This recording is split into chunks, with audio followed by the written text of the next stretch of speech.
Welcome to Elevate Hotel Design, the podcast that brings you the latest trends, insights, and innovations in the world of hotel design. Whether you're a hotel owner, developer, or designer, we're here to inspire and inform you with stories from the leading industry experts. I'm your host, Lorraine Francis, an architect and interior designer with extensive experience in hotel design and the owner of Cadiz Collaboration. And at Cadiz, we specialize in creating transformative spaces that enhance the guest experience. And today we have a special episode that you don't want to miss. In today's episode, we are thrilled to welcome visionary in the field of hospitality, furniture, and design, our guest, Adam Kubryk, is the Vice President of Sales at Global Allies, a company renowned for its innovative and high-quality furniture solutions tailored specifically for the hospitality industry. Adam has been instrumental in shaping some of the most stylish and functional hotel interiors around the world. And his new company, Vendor Bootcamp, is designed to educate and empower vendors with the knowledge and tools they need to succeed in the competitive hospitality market. So we're excited to learn more about this and how it benefits the industry. So Adam, thank you for joining Elevate Hotel Design. Thank you so much for having me. Yeah, we're so excited to have you and kind of like really just dive into different conversations about hotels. And we've known each other for a while, so I feel like that's been like, I don't know, I feel like just with the interviews that we've been doing, it's just been such a great industry, and I think just knowing people, it's sort of like, it's talking to a friend, and it's a colleague, and it's not like we do business together, and sometimes we don't do business together, but I think it just brings us together, and I think I love that about hotels. Well, I also find, I'm sure you share it, the most interesting people I know through work. It is the designers, the owners, the brands, the projects that they're working on fascinate me, and the priorities they have, the things they're trying to accomplish, the ways they're going about them at the high-end luxury level, at the limited service level, it's all so interesting to me. And so at every event that I'm going to, you know, so often I'm talking about conversations that have nothing to do with products we sell and things that relate to our company, but I'm just so fascinated by these projects. So yeah, it is a blast to both be in the industry, and then the people involved are really just so talented and so interesting. So. Yeah, and I know you just flew in from Boutique Design Summer Forum, which is always a great show. I haven't gone in a couple of years, but it's always around my birthday, so it's always like a funny show to go to. Yes. But it's such a great time, because it's really just like, that's one of those fun ones that just like bring people together, and it's over like wine and food, which is amazing. Yes, and you know, there are a lot of us who've been there for 20 years. There are people who were at that event I've known since I was 4 or 5 years old. Our families have known each other, and our families have grown up together in the furniture business. And so it really is pretty incredible to continue that same core group of people, to welcome so many new people throughout the years, and really keep it centered on this industry that is, you know, constantly trying to push forward and create something new and exciting. So it's really just such a wonderful balance of great people, great projects, and then also really fun, interesting, cutting edge type stuff. No, exactly. So let's go back to like, what's the history? So what's kind of like, what's your passion about hospitality, and how did you, besides a family, but how did you yourself fall into like wanting to work in the hospitality industry? Yeah, my family was in the retail side of the business, and you know, selling furniture to a retail store is such a different experience than being involved in a hospitality project. Yeah. And when, you know, as a vendor, there are benefits to both, obviously, but in hospitality, there's some real incredible benefits. And certainly one of them is being hands-on with a designer, being hands-on with a brand, developing product that is going to be rolled out in a larger way is just a real joy. And, you know, on the retail end, there are these little joys that you know, sort of get, because you get to see the market as a whole. You get to see the consumer taking your product. But in hospitality, you're selling to a business. And that business often has specific things they're trying to accomplish, returns they're trying to get. That, like even some people might not know what Global Allies does.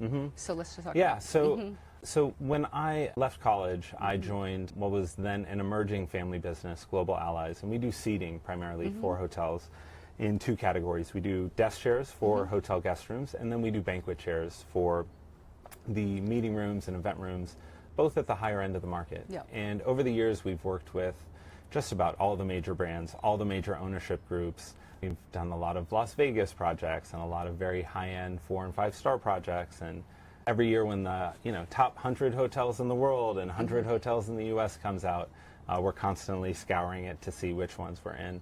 So it's really been fun to kind of see the full range of hospitality. Some of the brands we work with are 2- and 3-star limited service brands. I think for our audience, sometimes I think people need to understand like what brands mean. Yeah. So kind of looking at like what are the top brands and how many even hotels that those people have. Maybe you could Yeah, I mean, if you look at the major brands, the Hiltons and Marriotts and IHGs and Hyatts, they have many brands within them, right? And so at the luxury end, Marriott may have Ritz-Carlton and St. Regis, may also have some brands that sort of sneak into luxury under their own name. And then it has a lot of upper scale brands like JW Marriott and Edition and some of these higher, more still design forward brands. And as you typically go down in price point and go down in amenities offered by the hotel, as you get lower and lower, you get to what are considered limited service hotels, which don't typically have a full service restaurant in them and typically are expected to have a lower price point. Some of them are extended stay properties where guests are expected to have longer stays. And so each of them is really segmentized into what they think that specific demographic is looking for. And the thing about that hotel product is it's sort of commoditized. They expect them to look the same across the brands. And if you're staying at a Courtyard by Marriott, your goal is a consistent experience throughout all your Courtyard stays. So as a vendor, the opportunity is to develop a chair that is not just for one Courtyard, but for the entire scope of Courtyards. And that's actually just like a very particular like angle, because if you are a traveling warrior, you know, that if you're in Minnesota or you're in Omaha or California, like that, like being to have that sense of home, you know, even though we don't like love designing those as like a designer, but I think it is like a sense of comfort for travelers. So I think that's really important. And like that chair, you're kind of working for a week somewhere remotely, you really want to be comfortable. Yeah, and, you know, these brands are so well researched in what their clientele, the different demographics are chasing, and quite often it's expectation, right? And there is nothing worse for a brand than an expectation being set before the visit and not being met during the visit. And that is how they potentially lose a customer longer term, right? And so if I have an expectation there's going to be a kitchenette in my extended stay hotel and I get there and there is not, I am now reconsidering how I'm going to spend that trip. And so the brands are trying to avoid that by being consistent and by having a set of brand standards. To be a Courtyard, you must kind of follow these rules, and if you can't follow these rules, there's probably a better flag for you. And so as a vendor, sometimes you get to capitalize on that. There are other times where, you know, you are just trying to line up with what a brand design ethos might be. And so hopefully your product is in line with what they're looking for, or you're able to customize something that's in line with that brand. So we work with a lot of different brands, from the Four Seasons and Virgin and Kimptons of the world, that sort of high-end design forward, all the way down to the more commoditized limited service. And I think what's important is understanding that the needs of all those properties, all those owners, all those end users are different. And so when you understand that, you can approach each product a little bit more specifically, and that tends to really help. And I know we're trying to work on that a lot together in Indiana. And I think also, you know, I think what I learned from talking to you at BDNY was like your 7-year warranty. And I kind of know, like, you know, people have long warranties, but when I heard 7, I'm like, that's a long time. And that's just a testament to your company and to like the quality and the research that you guys do to give that. I think as much as anything, you know, we view it as we try and view things as one level deeper. So, you know, 7 years is the amount of time that a product can be deducted for tax purposes and depreciated for a hotel owner. So it's lining up your warranty with what is an expected renovation cycle. The truth of the matter is, I mean, we tend to warranty things longer than the 7 years. We just crossed the 2 million chair barrier for chairs in hotels, and we replace less. Thank you. That's a lot. And we replace less than seeing McDonald's over here. Yeah, exactly. But we replace less than 0.01% per year, and less than 0.1% over the life of the product. And so, you know, there are some companies who have to replace 30% or warranty for just a year or even less. And there are some brands where price is the only thing that matters. And one way of getting that down is reducing the quality of the products you're buying and having a lesser expectation of their lifespan. For some brands, that's the priority. And you have to understand that and know if you're the right fit for that or not. We tend not to be, right? But other brands where they're really trying to maximize value, that's where we tend to see the greatest overlap. Yeah, no, that's actually interesting. So I'm going to go back a little bit too. We actually recently interviewed Adam Kubryk with Pacifica Hotels, and they're family owned. So, and I know I actually saw your father Isaac in Milan, and I had a fabulous dinner with him. Yeah. So, but it was just nice to see a friendly face, and even though sometimes I haven't really hung out with him, it was just nice to see your father and even hear stories about you. And I know one of the other owners is David. Yeah. And, you know, so you kind of work really tight together, obviously as a family, which has pluses and minuses, you know. Yeah. So kind of how's that been as, you know, the pluses, and how do you kind of deal with conflicts, and how do you work together? Well, you know, the way we're structured, I think, really lends itself to a lot of pluses in that my father's primary role is all of our product, all of our quality control, all of our product development, anything production related, managing all of our engineers and all the factory work that's happening in China. For his partner, Does David. he speak fluent Chinese? He speaks fluent Mandarin, yeah, and it is. I've been told he speaks it with a thick Brooklyn accent, which I couldn't tell you, but several fluent Mandarin speakers have told me it's quite hilarious. But it is certainly impressive, and so his partner David and I handle all of the sales and marketing. So there's definitely a divide within how our company is structured and how it works, and we're often working in tandem to say meet a deadline or something, develop a new product for a brand or something to that effect. I talk regularly with other family businesses. Some of them, you know, the father-son or father-daughter or whoever it is are literally at opposite sides of the same desk in the same office and working on the same projects and same teams. And, you know, that presents its own unique challenge. With your dad, it's probably more like, where is he traveling to, and where are you going to talk to him? Yeah, well, you know, we as a company tend to really spend a lot of time on sometimes what feel like minor details, and the big decisions we make rather quickly. And I think that's because we all trust everyone's expertise. And, you know, if something comes from our production team or from my father's side that this is what we can or can't do, you know, we don't assume to know better on our end. And I think they trust us with the sales and marketing side. And so, you know, that level of sort of trust and understanding, relying on your expertise, you know, hiring people or working with people who have different skill sets, you know, to me, that's what makes a company successful. If we all did the same thing well, then I think there'd be a lot of stepping on each other's toes and overlapping. But it's really been helpful to kind of have that space to not really be working. We might be working on the same project, but I'm the one dealing with the customer. He's the one dealing with the factory. It feels sort of different. You're all coming together as a team. And you know, we still have the ability to talk about other things at dinner. So that's nice too. That's good. That's good. Now he's a grandfather to your two kids. Yeah, absolutely. Taking a different role. Yeah, and as I mean, he's a great CEO, but he enjoys the role of grandfather much more. So no, that's awesome. That's awesome. I was talking to a friend of mine who has a lighting company. So he manufactures in China and also the United States, and he's just kind of having issues with like molds and kind of like castings. So, and somehow we found like this company in like Jasper, Indiana, that has like this amazing technology. So it's just like 5D, you know, something like research. But it's also like those trades are like leaving the United States, you know, of how to get something cast. So I know you do all that overseas, and you know, is that affecting anything with your manufacturing or kind of? Well, the biggest change to our manufacturing happened several months ago, where our banquet chairs are now essentially entirely made by robots. And I know that sounds rather ridiculous, and the videos are, I mean, they're mind-blowing. But essentially a piece of aluminum tubing is loaded into a machine. A machine then cuts that per the software's instructions, and a 5-axis robot goes in and welds all of those pieces of material together. And, you know, what you realize is, you know, we had a team of welders with, I think the average experience was 12 years among our group of, I think it was 45 welders. And what you realize is they're just never going to be as good as a robot. And so no matter how hard, you know, you try and fight these trends, no matter how hard you push back against them, the truth of the matter is the way we make a chair now is even better than the way we made it a year ago. And a year ago, I would have told you that wasn't possible.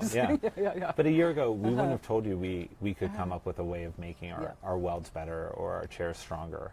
Who's been at the forefront of that? Is that your dad kind of taking that initiative or researching that to make those decisions? I think it's twofold. One is whether or not it's happening here.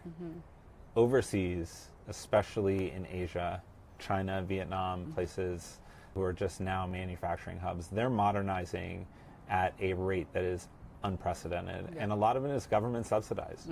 And so a huge chunk of it was spearheaded by our factory. Right. Some of it is the labor issues that they face. And some of it is the ability to, overcome challenges that they are constantly dealing with. Does that relieve our Chinese New Year jam? Part of the challenge with Chinese New Year isn't just that the laborers take off several weeks. It's that many of them don't come back. Right. Okay. They're quite often going home. Maybe they see a family member that's ill. Maybe a different opportunity opens up for them near home. But either way, the fact that not 100% of all laborers come back is, a huge problem for most factories. Yeah. And so I didn't think about that with not returning. I didn't so it definitely is something that they're thinking about. And so when you're talking about highly skilled labor leaving, if it takes 8 to 10 years to become a skilled welder, and that person returns, it's very difficult to replace them. Yeah, no, that's interesting. Okay, so let's move on. So your new company. Yeah, so you my side hustle. Yeah, side hustle. Yeah. So you launched a vendor boot camp. Are you going on 2 years or? Yeah.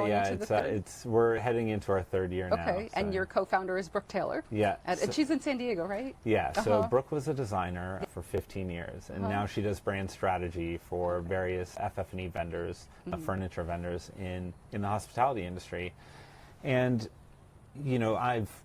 I've probably been to about 500 industry events, different varieties, and they're all kind of geared at helping a vendor and a buyer come together to create some sort of project. Yeah. And there weren't really any events for vendors to help them improve before they get to that stage. Yeah. And so we wanted to put together a way that different vendors from different categories could come together and get feedback that was truly transformative.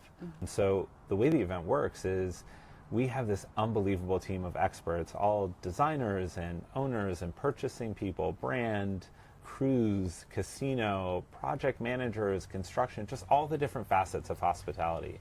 And each of them provides feedback for our different companies. And for the companies, it's incredible because you're getting feedback from really some of the best and most important buyers, the most active people in our industry. For me, it's incredible because to see the level of expertise amongst that advisory board is just, it's off the charts. And to watch someone do it, zero preparation, and to give insight, it's like, oh, this company has been around for 40 years and they have never thought of the thing you just laid out. Or you'll ask someone at an owner, what do you look for during a model room? And the resulting transcript is 7 paragraphs, and it covers every facet of a piece of furniture, and it is like a master class, like a PhD dissertation in examining, a case good, a big piece of furniture. And so and what was the incentive like? Why you? So why did you want to create this, or what was the connection with Brooke that actually you said, hey, we want to help people? So it was more about it was a light that came along.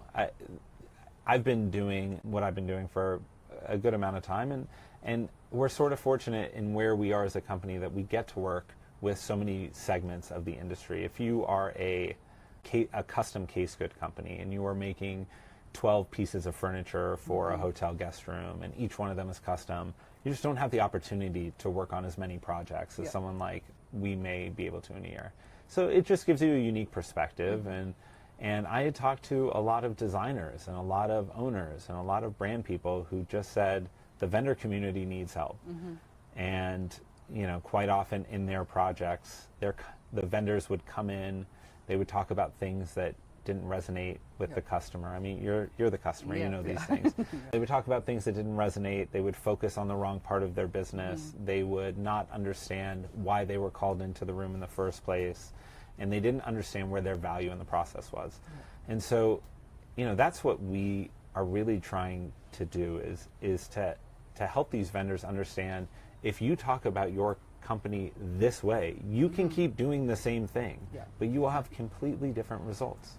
And, I remember... It's interesting because also when you go to BD or HD, and it's kind of like those vendors are on aisle 100 and 5700, and it's like they're just out there lonely. It just seems like they don't really know. Or then they bring the Spain booth, and the Spain booth is great, but they're like, I'm like, how much does this cost? And they're like $40 a meter or whatever. I'm like, okay. Yes. But it's like they don't really know hospitality, but they have this like incredible booth, and you're like, and the incredible design, but it's like, oh my God, they don't know how to get to the next level. Well, what we've sort of realized is we have three kinds of customers, right, who come to, or three kinds of attendees for vendor boot camp. Yep. We have the people who really need help.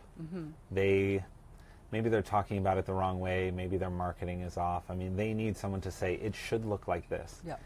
Then we have the people who are crushing it, who I mean, they are leaders in their field, and that is who right now is coming to us the most. And as we are saying to them, I'm not sure you need to be doing this event, they're saying to us, well, if we get one thing out of it, we understand the ROI. Right? All we need is one piece of information, one way of doing things differently, one idea that leads to a project or a product, and we're way ahead. And so that tends to be who's really the most That's interested, probably which surprising is because you really thought you were getting at new which people, is great. and now you're getting, And then we also have people in the middle who are sort of, I don't want to say treading water, but they've been doing the same thing since 2009. Their website was updated 13 years ago.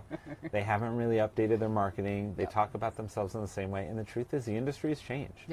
Whether it's, design being remote, or so fewer firms want you to come in and just do a 35-minute lunch and learn, or the way trade shows are now attended. So there are so many different ways to approach it. And I think the really nice thing is, Brooke has amazing ideas in her time from being a designer. I have some good ideas in my time from doing what I do. But I'm sure you have great ideas. But in asking the advisory board, it's not me saying this is what you should do when you're going to a brand. It's the 7 most important people I know at the brand saying this is what you should be doing to work with us.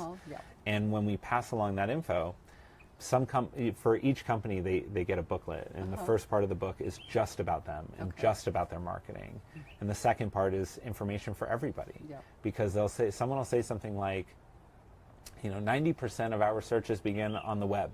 So if your website isn't filterable and we can't request samples, we're probably not going to call you, and we're probably not going to email you for samples. We'll just get samples from someone else. Well, everyone can benefit from that info, and it's, something for us to think about with Global Allies. There's been a lot of amazing fringe benefits, and it's been so eye-opening. Every category has its own challenges. How does that affect also, I'm friends with Farshid with Material Bank, so I know even for us, we love ordering samples and like getting them the next day, so that really kind of helps us to really kind of get samples immediately when we need it. So that's been kind of, but also that we know we can get multiple things at one time and in one website. So I know, just the old way of getting 10 boxes and getting 1 box the next day, it's pretty easy for us, but I don't know, I'm not kind of sure how that's landing on the other side, because it's tricky. Well, yes, that is you can touch it lightly. It's an interesting conversation. I've had a lot of conversations about those. There's more than one of those types of companies, but about Material Bank from the people who are involved. We are not, as Global Allies. It's obviously very interesting to me anytime someone comes in with a totally new idea of how to do something. And the benefit is these design firms, like you said, are able to pick and choose, compile, and get something instantaneously. And per usual, the vendors pay a hefty fee for that, right? Sometimes there's a huge benefit, and sometimes there's not. And that tends to be the case with almost every effort in our industry, right? We have done amazing events where I had a wonderful time. It was perfectly executed. The meals were splendid. The venue was perfect, and we didn't get any business from it. And I've been at awful events that led to huge projects. And so, the interesting thing to me is the ROI in our industry is so high. If you advertised in every magazine, if you did every trade show, if you just absolutely maxed it out, it would be less than one ad and one issue of Vogue magazine, right? And that would be doing every single thing you can do in our industry. So the potential orders are still there. So, the people I know who complain about something like Material Bank or complain about the cost of events, they also say, I'm hesitant to leave though, because if I just get that one order, it's all worthwhile. Yep. Yeah. And I know from you, so you still, with the changing in, just in shows in general. So I mean, I know you always have a great booth, you know, and you're always at the front, and you guys always throw a great party. So it's always like getting the coveted ticket to the fun party. Yeah. But where do you kind of think, like, you know, even having Brooke on board and like marketing strategy, like where do you think that's like changing in terms of the industry? Yeah. Putting more time in shows, or you know, like even like we're doing something different here. We're doing Absolutely, a podcast. No one's really doing a podcast on design. Yeah. You know, so we're kind of looking at that differently. And Right. I think we're also trying to look at, you know, telling the story of hotels. There's so many people involved in it, and it's like we just want to like honor all the teams that Yeah. help us, like over the 5-year period of like, you know, some land came up, you know, Right. and between having that drink at the end at the opening party and Yeah. cutting that ribbon, you Yeah. know, it's a long journey, and there's a lot of people Absolutely. involved. So it's kind of like, Yeah. you know, where do you see that kind of changing for you, and kind of Well, how you getting out there? Yeah, you know, it's definitely changing, right? And so we always talk about step one is getting people interested, getting them to the booth, right? And that's harder than you think, because now the trade shows have become something more than just the show floor. More than anything, it's certainly changing, right? And so for us, we always talk about the number one thing is get them there, right? So whether it's a ticket to a party, we've done masseuses in the booth, we've done live art, we've had sumo wrestlers stand there for photos, remember that we one. have tried sumo everything is good. to just get you there. That's step one. And Yeah. and although, you know, it sounds so basic, the truth is there's a lot of distractions at Yeah. a trade show. Yeah, exactly. Besides people pulling you into their booth, there are so many things that the show organizers are doing to try and make it an exciting and engaging experience, and that doesn't always involve walking the show floor. So number one is just getting there. Number two, it's, you know, what are you showing them once they're there? I think we're very fortunate that we're selling seating in a place where there's a lot of walking. Yeah. So people are happy to come by and sit or take a meeting in our booth. So we have a built-in advantage. But really understanding what are you showing and why? Yeah. What do people want to see? Is it a cohesive vision, or is it just a bunch of stuff you had left over at the warehouse? Yeah. You know, it's also amazing. Do you see even bringing like the blend of the vendor boot camp, like maybe like taking a part of your booth in the future and maybe featuring some of those vendors that you're working with, I or, think, or well, keeping those separate? Yeah, I think the vendors we're working with tend to have their own quite Okay. large booths. You know, Yeah, I yeah. think for them it's helping them understand those 12 chairs individually look like 12 random chairs. Yeah. Those 12 chairs upholstered in the same, you know, series of pastel fabrics looks like you have a design intent. Yeah. You have a point of view. You have a place within hospitality, and you're not just a maker of stuff. Right. And so it's really helping those companies figure out what is the right point of view for this company. Is a series of pastels enough? Sometimes it is, Yeah. right? Sometimes it's enough to show intention. There was a great seating booth last year that won Best in Show for literally showing the chair they've shown for the past 10 shows, but in Who was that? I 9 forgot. gorgeous fabrics, right? So they won Best Booth, and good for them. Yeah. Because it looked intentional, Yes. it looked beautiful, Yeah. but really it's a minor change. It's not a major change.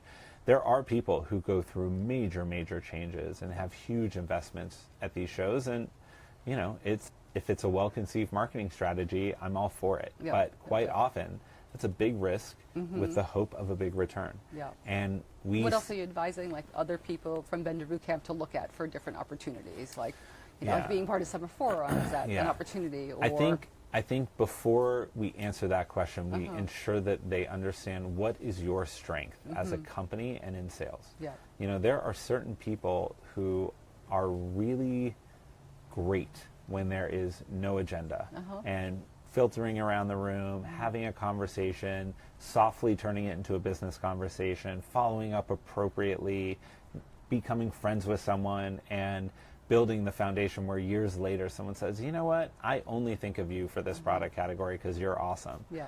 That's a really hard road to navigate. There are other people who do really well when you give them 20 appointments with 20 different people. And when they show up to those events, they dominate. Yep. And in the social settings, they might sit in the corner and talk to no one. But those 20 appointments, they really do well. Yeah. And there It's are kind other of nice that you're actually getting that perspective to like see the different products Yeah. and then also see what's going to be best suited for them. And also the personalities, understanding, and their sales team. Yeah, You know, yeah, I yeah. mean, we talk to companies who have sales teams of 45 people who follow up relentlessly, who Yep. their Salesforce records are immaculate, yeah. and I mean, it's incredible. Yeah. And we have other ones who, you know, follow up on the big stuff and everything else. If they send in a PO, great. And so those two companies have to approach the market differently to be effective, right? And so we really back up and we try and understand where's this company coming from and what can they actually accomplish. Yeah. And if you tell, you know, a case good company like, you know, if you do this right, you could be getting casino work. Well, maybe they don't want casino work. Yeah. That's not everyone's goal, to be the brand standard or to get a big casino. To get So, 1,000 rooms, yeah. That's true. honestly, for Yeah. some factories They or can't, some like- vendors, that's not the right fit. It's Right. not the right project, and it's also not necessarily what's going to be the most profitable for them in the Yeah. long run, Right. right? And so it's a balance of managing all that. So you have to figure out what can you do, and then what can you do well, Yeah. and what is the overlap with what you do well. Other categories, like custom public space lighting. How do you show that at a trade show? Yeah, it's very I mean, hard. it is so hard. It's like we build 70-foot wide light fixtures. Like I mean, here's one. Here's one, Crystal. Here's one. Like here are pictures of them. I mean, it's really hard. That's very hard. So it very much depends. Someone like that, we recommended they do a sponsorship with HD and hang one fixture above the registration area. Right. And you know, so are there creative things you can do? If they can tie into what someone does every day, it's amazing. You know, we call those red pen items, right? The designers have all these red pens they use to do markups. Yeah. If you can put a logo on a red pen, it'll get used. If you put one on a green pen, it'll probably get thrown away, right? It has to be also be the right red pen. Of Has course. to flow right with Of the course, ink. of course. So And so, you know, what of those? What in the world, like, if you're dealing with contractors, you know, what sort of tape measures and things Right. like that can you provide? And for the rest of us, what can you do that's interesting enough Yeah. that someone wants to keep it? You know, Yeah. we've tried for years to do little miniature chairs. And I would love to come in and do a sales pitch. Here's our line of miniatures. You know, they're more expensive than the full-size You got chairs. like the attaché. Yeah. Oh my God. Flip it Oh, open. my dream. Silver case. Yeah, all foam inserts. It would be beautiful. The But robot can make it. yeah, we've tried that too. Yeah. So, but it really, you know, each company has a different set of challenges, a different set of opportunities, a different set of things that can blow the minds of their customers, a different set of ways to talk about themselves that will bore their customers to sleep. Yeah. And knowing what it is about your company and what it is about that client that overlap is the key. Yeah. And you know, you can be so interesting, but if you go in and you tell the person in charge of purchasing about what colors you offer, well, they just don't care. Yeah. And so you have to know who you're talking to and what their priorities and incentives are in the process, and leverage that. And so, you know, our answer to all these companies is hyper specific. The feedback is all hyper specific, and truthfully, two lighting companies are going to get totally different feedback. Exactly. Yeah. I know you said you recently, so you're doing a little collaboration with HD, so to do a sponsorship. So Yeah, you're trying HD to- is now, we've partnered with HD and BD, and they are helping do the sales for Vendor Bootcamp Okay. and help get Vendor Bootcamp to the full array of their vendors Yep. and their show attendees. And Okay. so, again, you know, for someone like HD, if you are considering pulling out of the show, having a place to send them to say, hey, maybe you can do hospitality more effectively. Yeah. Or someone saying to HD, we're looking to grow, you know, this is another event that can help them. So, you know, HD and Emerald, you know, their job is to effectively make sure that the vendor community is able to meet Right. and interact with all these great buyers and suppliers. So they're trying to use every different avenue to do that. And I, you know, our hope is that we're kind of opening up Vendor Bootcamp to a range of people who both really need it and might not have seen it otherwise. Yeah. And I think we're seeing kind of even some large vendors that we work with, we're seeing kind of like they're not doing, you know, a large booth anymore. Like they're doing a great party, you know, like Yeah. in Paris or whatever, you know, so it's kind of like we're kind of seeing that change of like, you know, we're putting our money there or we're kind of changing to see how else we're reaching even young designers. Like they might Yeah. not like just be going online, they don't even want to talk to Yeah. you know, so it's kind of that My change. advice for those vendors is whatever you're doing, have a reason for it, Yeah. right? We don't want to do the show, so let's just do a party is fine. We've thrown a million parties, Yeah. but you have to have a reason for it. Yeah. You know, our parties, you had to come to the booth to get a ticket. Right. There was no other way. Yeah, yeah, yeah. So whether or not it was a good party, the fact that you came to the booth, Yeah. that was the marketing, Yeah, right? yeah, yeah. So if you're able to have a conversation before the event with each of those people you want to come to the party, Yeah. and you're talking to them about the party, and oh, by the way, we're happy to quote whatever it is we sell, then that's great. Yeah. Otherwise, you're just throwing a party, Right, and you're hoping that someone said, "Hey, that was great. Yeah. I'm going to reach out to them," and that's a tough road, No, that right? is So, tough road. you know, you have to make it as easy as possible for yourself. You have to remove all the barriers and try and give yourself as much of a downhill runway as you can. Yep. And so as long as you do this stuff with intention and with reasoning behind it, you're usually in pretty good shape. Yeah, no, that's good. That's good. So we're going to move to quickly fun facts. Yeah. So, favorite hotel? Ooh. I know. My favorite hotel is this tiny inn in Umbria in Italy. It's called Tenuta di Merlo. Okay. And Are we giving it away to the audience? we're giving it away. Take it. I Googled it because we were going for a friend's wedding, and I found it on Google Maps of all places, Yeah. and I did a Google search of it, and the first article said, "Is Tenuta di Merlo the best hotel in the world?"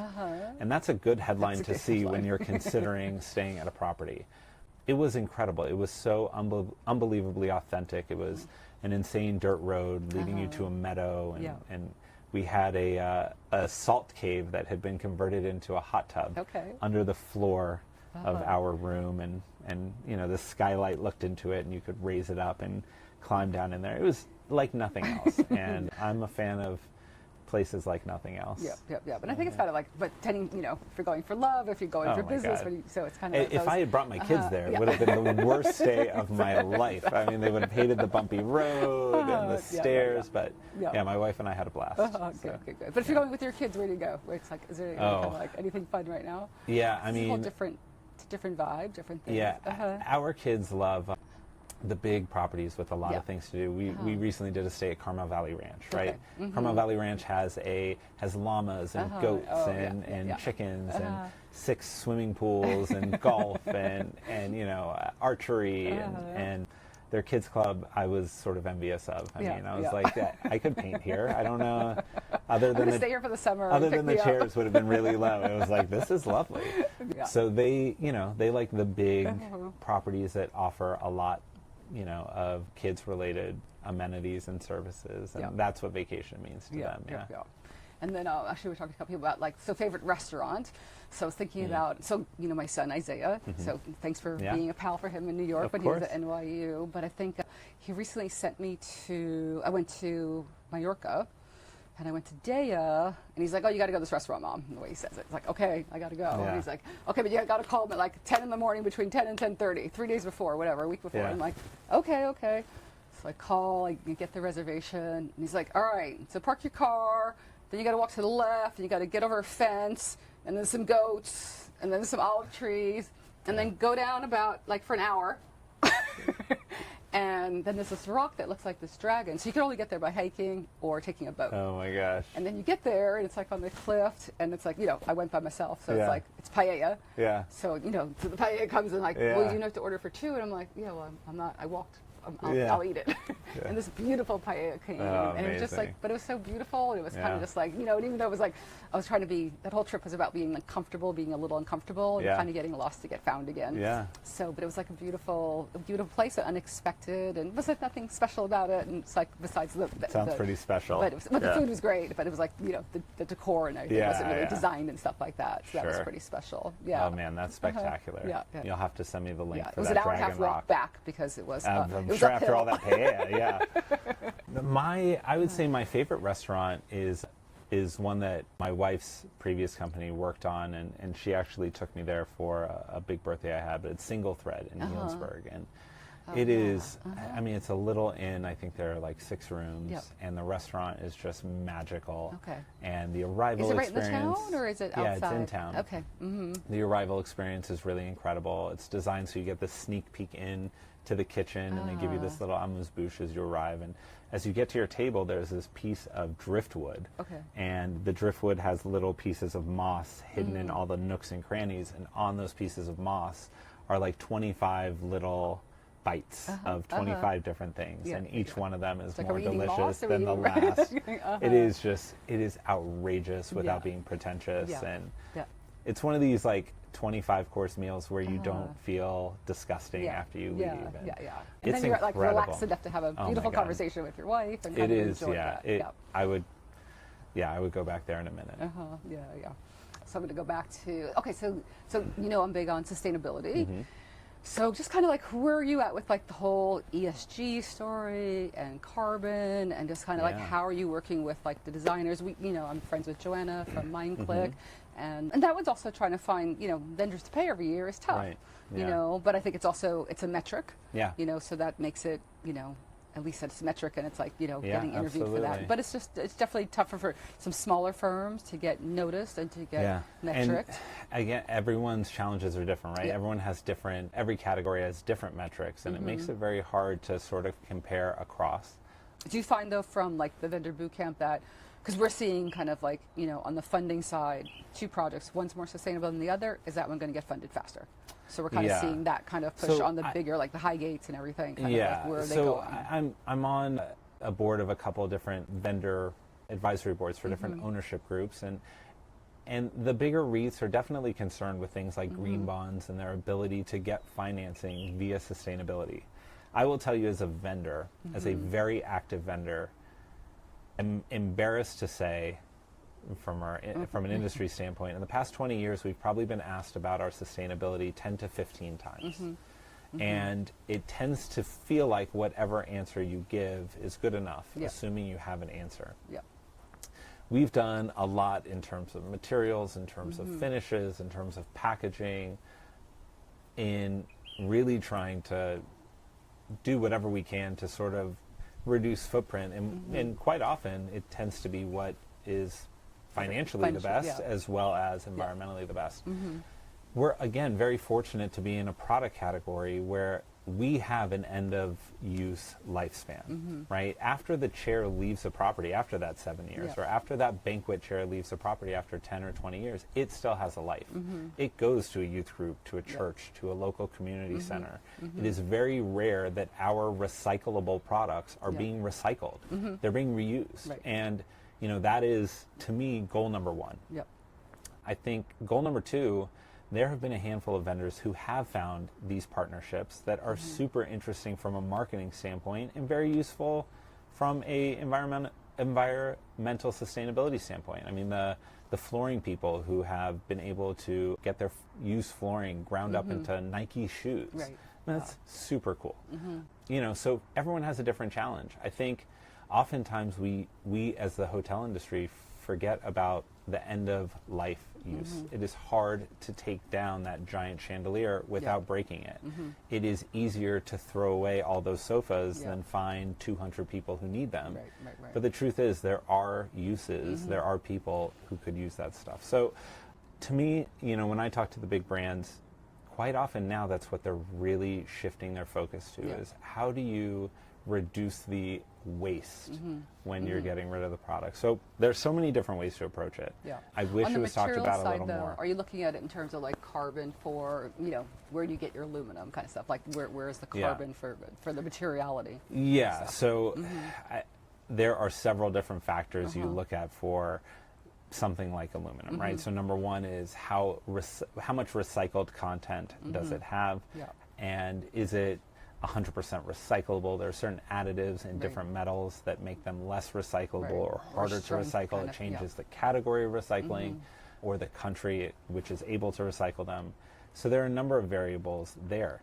But again, the question becomes for someone like us, is the goal to have the least carbon footprint for that particular aluminum, or is it to have the highest percentage by weight of recycled material? Because the second one leads to LEED certification. Yeah. The first one does not. So that's the other thing, is aligning true environmental impact with metrics that really mean something, right? Right now, the metric that we're chasing doesn't make our product greener. Right. It just helps us meet a metric. So there are a lot of different things we try and do across, for us, the big one is finishes. As much as we do with aluminum, the finishing process, creating a less toxic finishing process has been probably a 12 to 15 year journey that we're finally at, the sort of tail end of. So yeah, everyone has a different challenge within ESG and how you make that work. But again, we're fortunate to be in a category where there's really a secondary use for it after the hotel. Yeah. Not everyone's as fortunate. Yeah. What's kind of like your biggest, like, what other challenges you're having now, or what do you think like the future is? Like, how do you see even like hospitality like evolving in the next few years? Like, just even like, the robot thing for your company is one thing. So how is that going to take effect into like the hospitality markets? I'm trying to look at just trends or just thoughts on that. Yeah, I don't know. I mean, to be honest, I think the trends I'm most interested in are these rates sustainable? Right now, as a consumer, I'm paying more than ever for the average hotel room, for high-end 4- and 5-star resorts, for weekends near, major metropolitans. Rates have tripled, quadrupled. So I want to go to those places. I want to be their customer. It is hard to do so at their current pricing. So does that continue? Does that flatline? Does that go back to closer to where it was? Ditto meetings and events. I mean, when we look at venues for Vendor Bootcamp, there are places that tell us they're sold out for May 2025, even though it's 10 months from now. And there are places that say, we're willing to have you, but it might be $5,000 or $8,000 per person per day just to be here. These prices that you never would have dreamt of 5 years ago. So I don't know how sustainable that is. That makes up for a lot right now. It's making up for the fact that properties are struggling to hire, so they're spending a lot more on labor. If rates cut back, do they cut back on labor again? It also changes how they're renovating. If your occupancy is high and your rates are through the roof, you don't really want to renovate. You don't want to, take that money off the table. So a lot of that really drives the industry. It drives the value of these hotels. It drives when they have to renovate and what they have to renovate. And, for the past several years, the brands have been quite flexible with, you haven't renovated in 8 years, but your occupancy is still high. It still looks good enough. We haven't had a big enough brand initiative that you have to be a part of. So we'll give you another waiver for a year or two. And we're seeing the waivers come to an end right now. And that's what I was going to say. That trend is ending. It's like, so, all this stuff is tied together with financing. I've been doing this long enough for 5, I think, elections. No matter who's ahead, behind, before an election, it always slows down.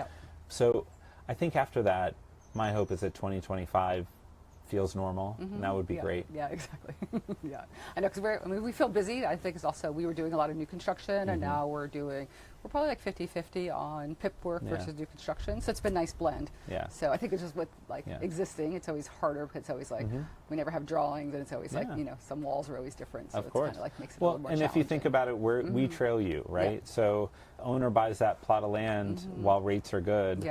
Or starts construction a year or two ago, and by the time it gets to you and then it gets to me, we're in a whole different environment. So the trends we're talking about for next year and the year after that are really the things that are happening now. And by the time it gets to us, it'll be 25 or 26. Because even for us, we have a project in like Paso Robles area, but it's like we designed it in 21, so it got built, and then it's all of a sudden, now it's 24, and we're like, oh, we're going back to look at our drawings. Like, we didn't have USB, C, ports. So like, okay, we got to change that on our FF&E specs. So it's kind of affecting us. But it's kind of nice. You get a little pause to re-look at like, do you still like what we designed? So you could tweak some things, but it's been good. And also, how we use this outdoor space, right? Are we now trying to be more events driven? Are we trying to put in things like a pickleball court, an ice cream stand? Are we trying to add little profit centers throughout the hotel? I mean, those are trends I'm seeing more and more of on property, right? The ability to have a standalone pizza oven, so you can do, $25 pizza nights. And, these properties really are finding ways to build ancillary revenue streams. And so I do think that trend will continue, and especially at the better designed properties, not only does that create the revenue, it helps the guest experience. Yeah. It was kind of actually, I spoke to one of our management companies, and a lot of people were ordering out from DoorDash, so they decided to kind of have a card in the room, and just, you could order pizza from outdoors. Yeah. And it was made there. Yeah. So they just had their staff change it to a different uniform.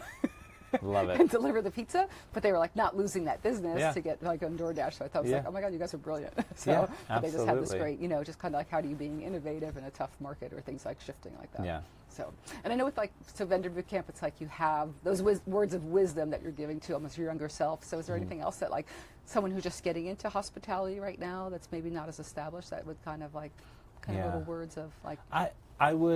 I mean, first of all, you have to be interested in the industry. It's a very interesting industry. Yeah. So if you're able to talk to the people in the different categories and truly understand what they do and how they do it. A primary example is, a designer makes money by managing their time, right? Yeah. So they design the hotel, but they get paid based on, or are profitable based on how many hours it took them to design that hotel. So understanding that makes you realize, well, maybe I shouldn't waste an hour or two of their time during a lunch and learn for 25 people. Maybe I should try and be really efficient with my time with them. Yeah. Or understanding the role of a brand is to create initiatives and roll them out. Yeah. So maybe you're not part of an initiative now, but if you have the right value proposition and you're in front of the right people, you might be part of a future initiative and a future rollout. And so, just understanding everyone's role in the process and when they might need you and what you might actually be able to do that would help them, not sell them, but what can you do that would help make their project better, and why are they bringing you to the table? Because whatever it is you're providing, I guarantee you they know someone else who makes something that is similar enough.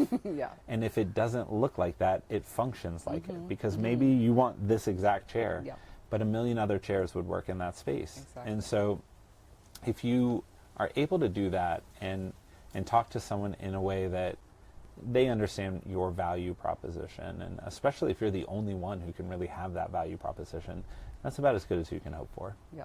Well, it seems like Vendor Bootcamp's giving you a ton of great insight, even for your own company. Absolutely, yeah. So, it really you're getting has. like the inside scoop. But a little bit like the podcast is a little bit like, I'm learning new things about you. I'm learning new things about people, and kind of doing the research. It's kind of a nice little like a new way to think about it's become a running joke for us, because when we do our Vendor Bootcamp advisory board meetings, they're all transcribed, because it's just me and Brooke and the board member, and you really want to focus. Yeah. And after the third or fourth time I was writing notes, Brooke said, you know, they're all being transcribed. You don't need to write notes. But she realized quickly, all my notes are Global Allies notes. Yeah. They're not related to Vendor Bootcamp. It's like, I have to make these 7 changes because you were talking about wall covering. Yeah. And so on the ones where I'm furiously writing away, Brooke will often text me like, website changes coming soon, ? Or, she sees that my mind is churning. So it's hard not to change after hearing the perspective and expertise of so many important people. And I'll never forget, our biggest customer from a design perspective said something to the effect of, well, it's not working anymore, coming into our office and just doing a 30-minute lunch and learn. And I was like, I have one of those scheduled in less than a month at your office. So I hope you're about to tell me what is working, because literally that's on the calendar. That's on the calendar. And, again, she was talking about how her biggest challenge is most vendors don't offer 30 minutes worth of value. And yet there's going to be 30 minutes worth of cost, whether or not they offer that value. And so we now try to be informative in ways that are a little bit different than we did previously. And, if I were running a design firm, what would I be happy that my team left this meeting knowing? And so that's really become our goal. That's awesome. That's awesome. Good. Any other new insights you want to share with our audience? Oh, man. Well, if you're ever specifying a banquet chair, always turn it around and look at the back, because that's the view you're going to see of a banquet chair. We're always standing there staring at the front of this chair, and unless you're giving the speech on stage, you got to turn that thing around. And that's probably the most important piece of advice I could give someone. Okay, well, thanks I always love our friendship and appreciate you always so much for supporting Cadiz and kind of like what's going on, and just like joining us for our new show. And Absolutely, it's happy to be here. Thank you. Okay, good to see you.